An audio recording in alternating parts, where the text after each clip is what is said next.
What's going on, everyone? So in an absolute surprising move yesterday, the Memphis Grizzlies out of left field decided to fire Taylor Jenkins. Based on the reports, they called him into his office. They did it in person and decided to part ways. At the time of recording this video, there aren't any details about some craziness, him and Ja or anything like that. It's very odd. Obviously there was a reason behind it. He's had success in Memphis, right? Yet they ended up firing him, right? It just goes to show, no coach is safe in this league, right? Even when you have a winning record and, you have a good young team that you're, making some noise, making some traction. It's not his fault. Ja Morant got himself suspended for half the season last year, and not his fault, that guys are missing games and stuff. Ja's missed the last 6 games. Right? This is a team that is good, talented, young, and was looking to make some noise in the playoffs. It is really hard to then, in the middle of a season, have an intern come in and lead the charge to the conference finals. I think this is them kind of packing the season in. I think that they'll try to make a push. They're going to try to go and win. But I think that they're like, hey, let's retool this thing in the offseason. I think you're going to see a lot of change from Memphis coming up. That could just be me. I could be wrong, but we'll see. Tyler, why are you talking about the Memphis Grizzlies so much when this is a Laker channel? Glad you asked. Let's talk about it. Because 2 reasons. 1, the Lakers are about to play the Memphis Grizzlies. And 2 things usually happen when a coach gets fired. Usually it's much earlier. Literally weeks before the playoffs, they fired him. Usually when they fire a coach, it's mid-season or whatever, where you still have 40 games to kind of figure stuff out. To fire him with 10 games left or whatever Memphis has left to play is crazy. But 2 things usually happen. Either A, that team rallies, surges, and plays some top-tier basketball, which could be bad for the Lakers, if we're being honest, right? The other side is that they just are in shock and awe, and they usually kind of fumble the first game or 2, and it's kind of a little clunky and a little awkward, and you have a new coach that's trying to kind of figure some stuff out and whatnot, right? Which could be hugely beneficial for the Lakers, because the Lakers need to keep pace with Memphis. Lakers really could use this win against Memphis. They have several huge games coming up, particularly, again, against the Memphis Grizzlies, against the Houston Rockets twice, and you even have the Warriors who, are on our tails. I think we have a good enough cushion to pull it off, but the way that the Lakers are just blowing games to Chicago and giving up 3 threes in 10 seconds, who knows, right?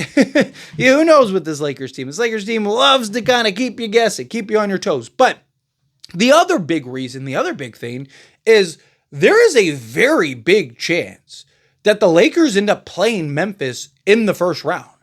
If Denver and Houston don't fall and the Lakers stay in that 4-5 spot, Memphis is probably in that 4-5 spot, which means the Lakers would play Memphis in the first round, and they're not going to have Taylor Jenkins.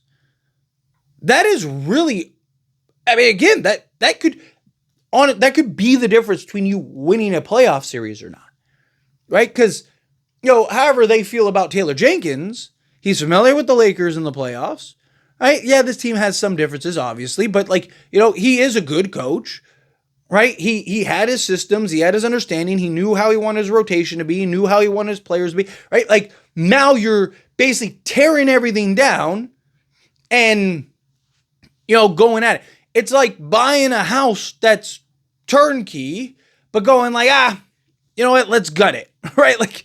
Why? You don't need to do that right now. You could do that, move in, get settled, and then, you could do that, next year, right? It's nah, we're right in the middle of it. Let's just, just randomly. I don't know. It's really strange.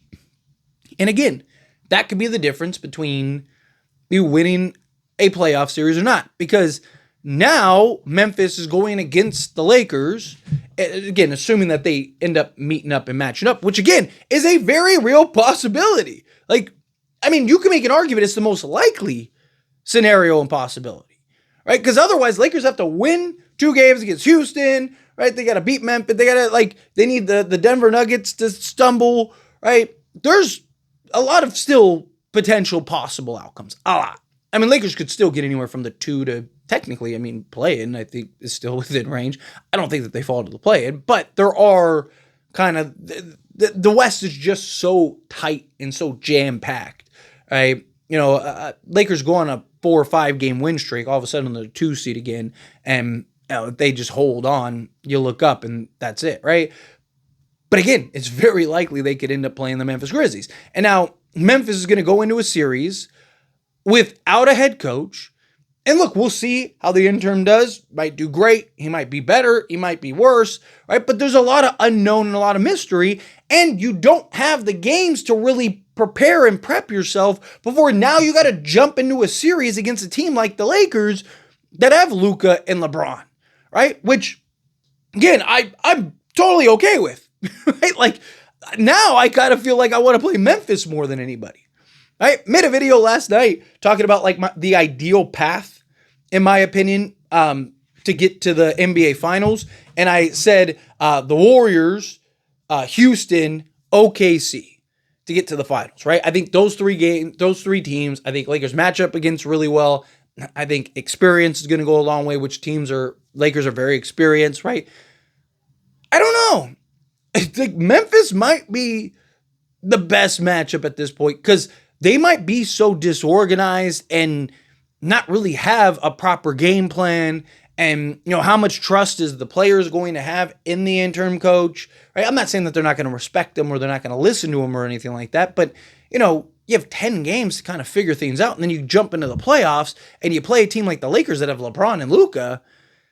It's tough to kind of navigate that for a guy that has never been a head coach, right? And yes, I get, JJ Redick was never a head coach, all that stuff, but he had the entire season to figure it out, right? He didn't just step in 10 games into the season or with 10 games left into the season and just being like, yeah, so I'm going to be the new coach. I'm the sheriff. I'm the captain now. Look at me, right? Like, that's not like what happened here. So it is really odd in my opinion, because I do think this could greatly benefit the Lakers, because I think Memphis just put themselves in a terrible position. Like, what was so bad that you needed to fire him now?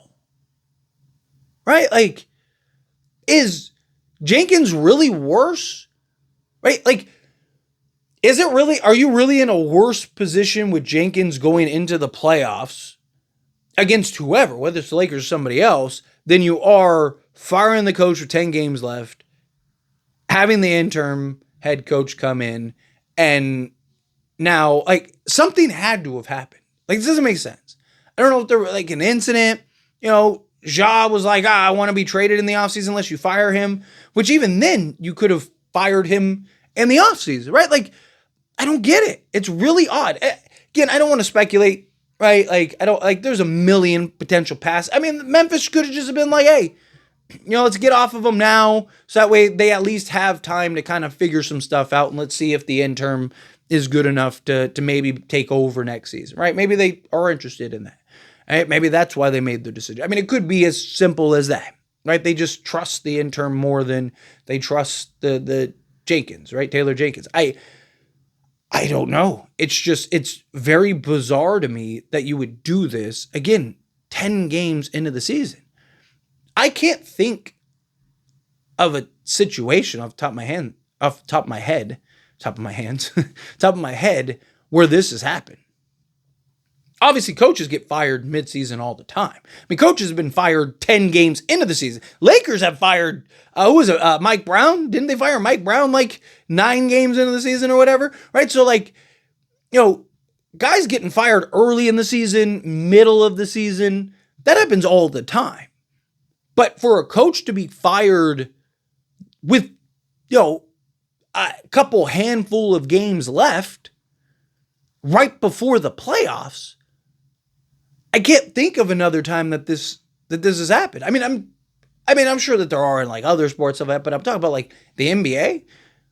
And I don't know, this might have benefited. I still have my concerns with Memphis, just with their interior size, Triple J and Zach Edey, right? Even if their interim is like a god awful coach, right? Like, he still should hopefully be able to see, like, I have a 7'4", 300-pound mammoth on the inside. Let me have him just, dominate the interior, and then Triple J and just kind of scatter those two. That's probably be the best course of action for them. But it's just really odd. However, I think that this may be really good for the Lakers. Obviously, tomorrow we'll see, because there's probably going to be a little bit of dysfunction. We'll see if Ja ends up playing. At the time of recording this video, Ja has been upgraded to questionable. He missed the last 6 games, I believe it is. So, we'll see what the end result is, but this might have been good for the Lakers, because, again, Memphis is probably, right now, the way things are shaping up, as it stands, right, pun intended, Lakers might be playing Memphis in the first round of the playoffs. And now Memphis doesn't have a coach. It's really odd. So, anyway, as always, this is a discussion. Pass question you. Let me know your thoughts and opinions down in the comments below. What do you think? How do you feel? What are your thoughts? Do you think, this is huge for the Lakers? Do you think disagree? Do you think, no, Memphis is still a bad matchup? How do you feel? Whatever your thoughts are. Either way, let me know down in the comments below. That being said, if you haven't liked this video, hit that like button. Helps me a lot. So we enjoy these types of videos, and I truly appreciate it. Not subscribe channel, hit that subscribe button. Turn on the bell notifications. Appreciate y'all. See you in the next one.